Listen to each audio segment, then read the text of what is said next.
một con khâu một cân mà bây giờ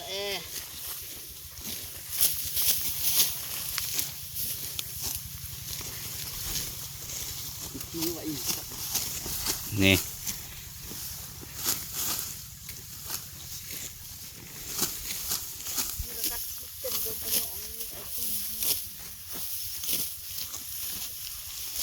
gì à cái tiền phơi là còn gì là mà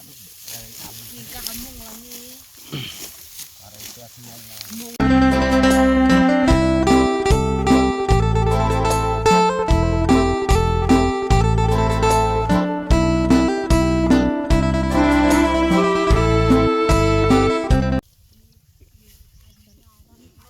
กับสบายดีพี่น้อง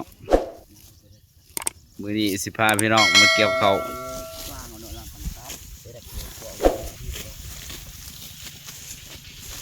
นี่ ดูอาจิโปกินลี่ดูกอกนั่นยกมันเหนียวตียกกอก นี่ทีมงานเรามาเกี่ยวข้าวมื้อนี้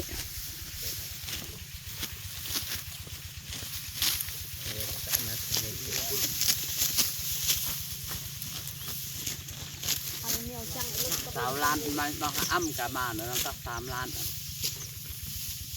yang isi ini นี่ oh bukan itu betul ngai mai tam lan nên là đặt tiền đó còn tiền tao hạt khô 3 ล้าน đậu bơ bơ có đậu cá เขารีบพี่น้องเขารีบ เย้เตียงที่เรื่องนึง3 ล้านที่กินเตะเราไปทางช่วย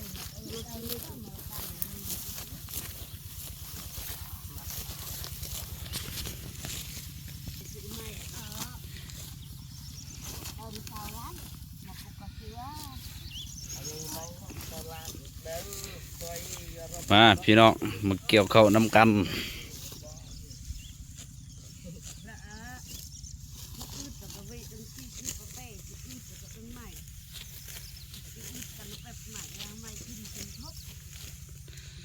บูว่าสิได้จักสอบเพราะว่ามันรีบไล่พี่น้อง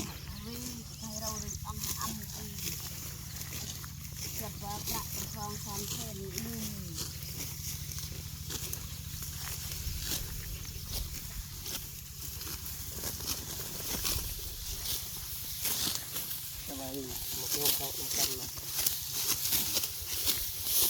bây giờ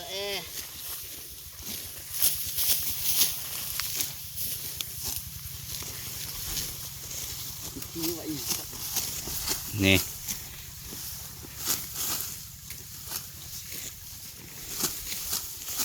บุกเรียนโป้ไม่เอาดังสู้ họ bảo là khi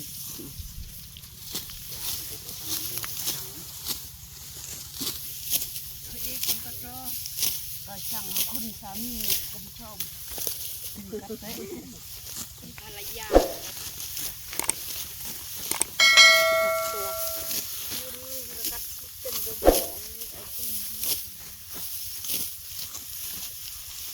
gì à cái tiền phơi là còn gì là mà đây làm กินกระมุงละนี่ ở đây cái mông มุงนี่ก็คนพี่น้องยึดเอาระบบก่อนนี่แหละนี่ keo khâu ก็จะให้คนอาระเรือกระชอก thế bên là từ việc ta không mong hàng ngày là ở đây mình là chúng ลงเวียกก็สวยมื้อนี้ โอ้โหเอ็นเล็กง่ายแบบตัดยามึงเราถ่ายคลิปกับเราถ่ายเรื่องอันเดียวไปกัดเลยจ้ะ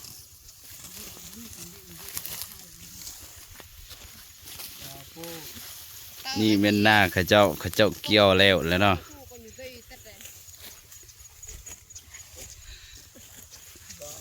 เรือแต่หน้าเฮานี่แหละหาก็ได้เกี่ยวมื้อนี้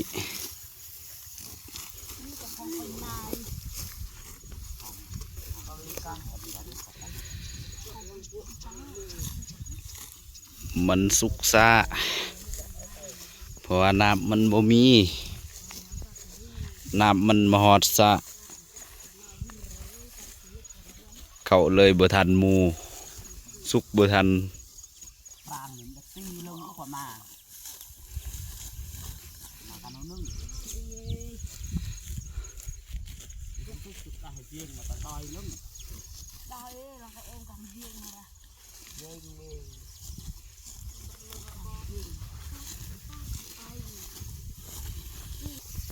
นี่ เฮกโบเจ้าอะไรเฮกยิงนายรุ่มใส่กัดเลยอีลูตะเวลา ไปรุ่มบอกกันเนาะไปเปกินมาเลยโซ่โว้ไปสิ นี่พี่น้อง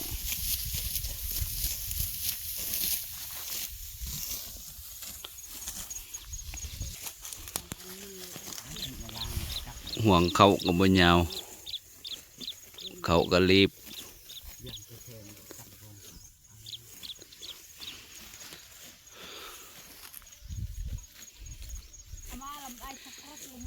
ยัดบ่ได้ฮอดหาซอบสำนี้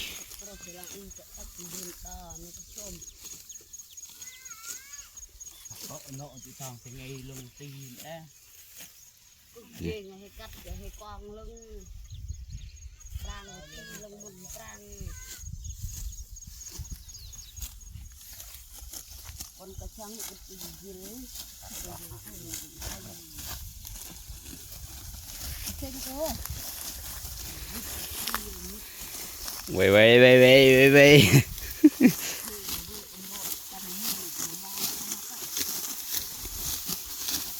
มันใจจักก็ดูลีมาดังปะดูโบจักก็ตีลงดู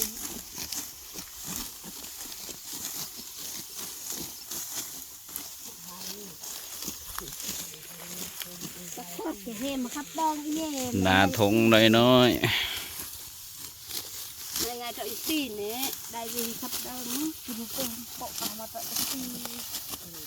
ผมบอกอยู่บนดอกกระตีไปบรึกเอาไปมุมก็ไม่ได้กินละมุมแล้วก็คุยกระตีเอาไปเดินนุ่ม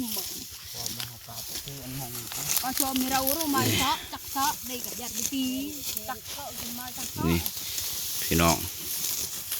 ได้โกตะกินเลย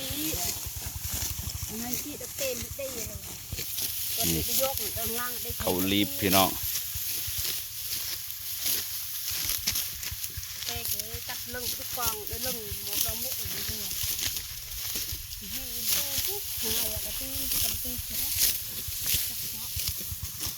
chỗ phê mơ bên ชอบแบบนั้นง่าย chỗ vậy mơ bên